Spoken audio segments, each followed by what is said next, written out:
In an interview with Forbes NBA analyst Matt Issa earlier this week, Jase Richardson told him that Tom Izzo told him he needed to go to the draft. The full quote was this. Jay said, I didn't come to Michigan State with the idea of being a one and done player. At first, I was just grateful to be playing as a freshman under Izzo. But as the season went on, I kind of just felt the trust of him and my teammates to keep going up. When that happened, it became a possibility. I was like, hey, I could really do this. Then I had a talk with coach and he kind of just agreed. He was like, yeah, I can't see you staying here one more year. You need to go. So I think that was really like the main thing that told me, yeah, I think I'm ready to do this. Dion, what do you make of Izzo saying, Jace, you got to go. It's time. You can do this. You don't need to be here another year. Yeah, I mean, I think it makes sense. I think more college coaches do this than we probably realize, and I think this is the whole point of it. And I get, we're all college basketball fans. I want West Virginia to win a natty or my Blue Devils to win a natty as much as the next person, but like I don't want Shire telling Coop like, "Yo, come back." You know what I mean? Like that's number one pick. I don't Mm. want him telling Khan, "Yo, come back." That's a lotto pick, man, so on and so forth. I know UNC doesn't have many, but I mean, I'm sure you didn't want them to tell Drake Powell to come back either, right? Like if Drake is being told like, "Hey, you're an NBA dude." You go be an NBA dude. That's your lifelong dream.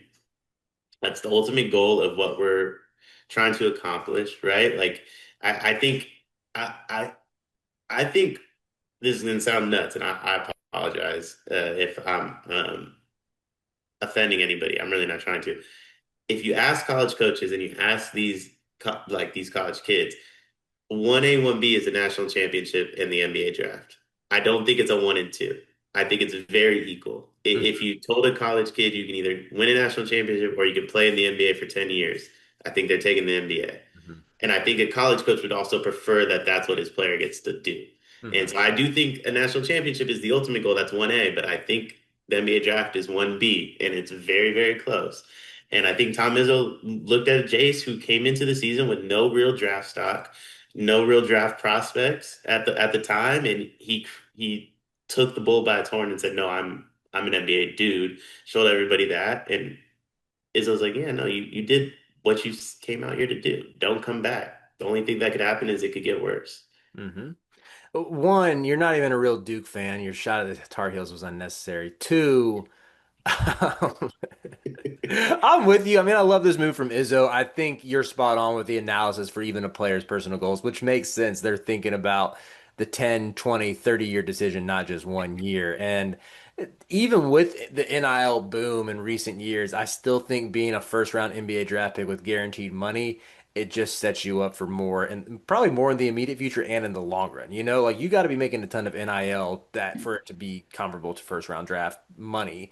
And Dion, you made a great point on a full episode this week during the anonymous coaches, the anonymous scouts. What happens the longer you stay in college? Draft stock goes down. They pick you apart. They Yeah. nitpick you at the littlest things. Like Jace, I believe you called him Moneybag Jace. Moneybag Jace was like one of my three favorite players to watch this past year. I thought Yeah. that kid just had that special it factor in terms of the clutch plays and even the clutch playmaking, which I loved. He wasn't just some combo guard who was shot hungry. He really got his teammates involved and made plays for them and had great feel. Everything about Jace's game I loved. And I really wanted to buy him as a top 12 pick until I'm feeling like the anonymous scouts that saw the measurement without shoes and for some reason I can't shake it. I still buy him as a high-end NBA player, but like you're already seeing it happen and there's probably no way to avoid it when it comes to the nitpicking. It was just like at some point he's gonna measure 6'1" without shoes and he's gonna have to deal with it. I do think it's wise to just go for it while after putting your best foot forward as your freshman year, you know? He's not going to grow. I mean, he might, but he's not going to grow substantially, right? And Right. I look at it like this. I've said it a lot when it comes to a lot of prospects that went back, and I have no issue with anyone that made their decision. But the highest paid portal guy that we know of is Yaxel, 4 million. Did anybody top that? Axel four. I'm trying to think. What did Boogie get? Boogie, I think, got two. Boogie got $2 million. Boogie's the perfect example of. What do you think the 30th NBA draft pick is getting this year? Hmm. Three? Yeah, 2.7. Okay, so he still would have. So had Boogie been the 30th pick, he would have made more money than he will at Florida this year, probably. That's my problem. I feel like a lot of these guys are sticking around. NIL money, the NBA money will be there later. I don't disagree. I don't disagree. And I think NIL, but I think the better use of NIL, though, I look at is like a Braden Smith, a TKR, a Fletcher Lawyer, where it's like, 50-50 shot.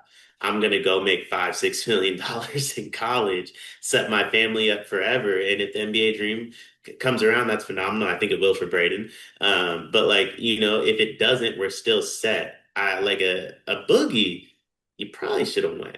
I think you probably Yeah. should have went. And I think Jace would be in the same realm as Boogie, where we're sitting here like, oh, Jace got 2 million to come back. Wait, how much did he just turn down? Mhm. This video is brought to you by NBA2K Lab.com. 2K Lab worked with us last summer as well. They're one of our favorite entities in all of sports gaming. We want to show you their college basketball stadium locator challenge game. And I'm going to share a screen right now as we do this. South Carolina, bang. Oh, Ooh, okay, that's pretty good. Next, North Carolina. Why are we only getting the Carolinas? please Bang. lock in. St. John's, that's New New York. York. Bang. Where's New Jersey? We're on fire. Colorado. I actually don't know what state Colorado is. It's in Colorado. There's a state of Is that Colorado. this one? It's to the right of Phoenix. Anyway, you get the picture. This game's really fun. They've got more games as well, like Guess the NBA Player, Mystery Fantasy Draft, and more. Stay tuned for all of the college football content and games that they'll be putting together to help you get the best experience out of college football 26. Back to the video. Yeah, when you put it that way, we said this in one of our videos. It was the Tyrese Proctor scouting report where I was like, yeah, Proctor's probably like a top 40 pick. And you're like, with how many guys have withdrawn, Proctor might sneak into the first round. And I think you're right. Like when you look at players like Boogie and LeBaron Philon, I would guess Philon's maybe Philon got 2 million. I don't think Alabama's basketball is like flush with cash. He could have made I think Phylon would have found his way into the first round. Don't get me wrong, I'm super excited for the state of college basketball to watch him. I think he'll be an All-American candidate. It's going to be awesome for the sport as a whole. But it just seems like anytime these guys like it usually happens with freshmen who are projected late first, early second round. It just seems like anytime they go back to school, it never works out. Of course, you have some upperclassmen like take Nick Clifford this year or your Murray brother of choice who stuck around and developed into being high picks. But those guys didn't have the same level of pedigree. Those guys were never potential one and dones. It was like the whole development and the part of why they were drafted so high was because they were ready to contribute, you know? Like I think there's a very real chance that if Jace came back this year, on one hand, he is exactly what this Michigan State team needs, but there's just a chance that like you don't recapture that magic you had this past season where it was such a fun team that played so hard and dominated the Big Ten. There's a chance they're way more middling because the supporting cast is worse and it's a higher burden on Jason. His numbers either aren't as good or aren't as efficient. And then you're just a year older and you haven't improved your stock, which means you're probably going to go later because you're older, you know?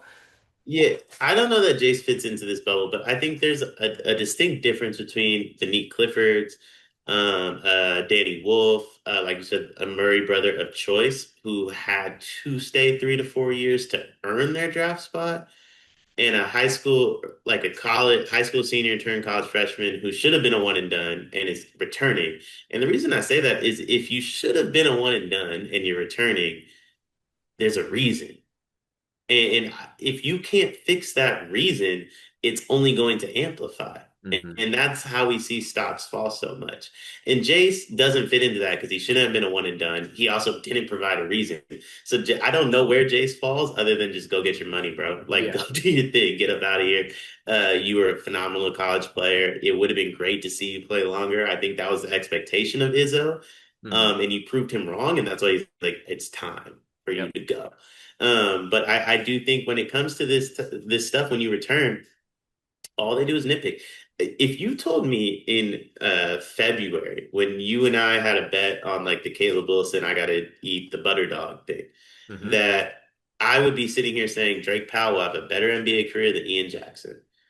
I would have told you you're crazy. I firmly believe that now because Drake left I do believe Drake's going to be picked tomorrow night or tonight because this will be posted Wednesday in the first round. Drake's going to have a 4-year guaranteed deal, and Ian's fighting for his life at St. John's. Mhm. And maybe Ian's able to prove everybody wrong, including myself, and then surpass Drake. But the path seems a lot easier for Drake Powell now. And boy, did the path seem a lot harder for Drake Powell 4 or 5 months ago. And that's why when you have the opportunity, you just go. Yep. Couldn't have said it better myself. Shout out to Izzo though. Like I'm an Izzo guy.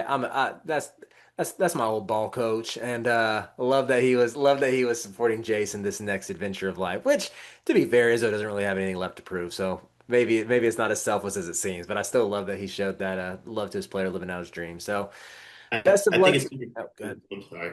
What were you gonna say? Oh, I think it's super cool for especially from Izzo who his programs typically don't embody that, right? Mhm, for sure. And I think he's doing it in a world where the college game is so much better because the guys are staying. I know I just went on these rants about like if you have the opportunity, go, but like the college game is so going to be so phenomenal and special next year because some of them didn't go. Hmm. Izzo just zigged when everybody else sat. Yeah, true. And Izzo's known for like doing the opposite. Everybody else is leaving. Izzo's like, no, you should probably stay like 7 years. And so I just think it's really cool that like in a world where he gets everyone says, hey, you don't use the portal, you're not buying into the modern stuff. He's like, yeah, maybe you don't think I am, but I also am because I just took this kid and turned him into a first round pick and told him to go when it wasn't a given he was going to go. Hmm. Well said.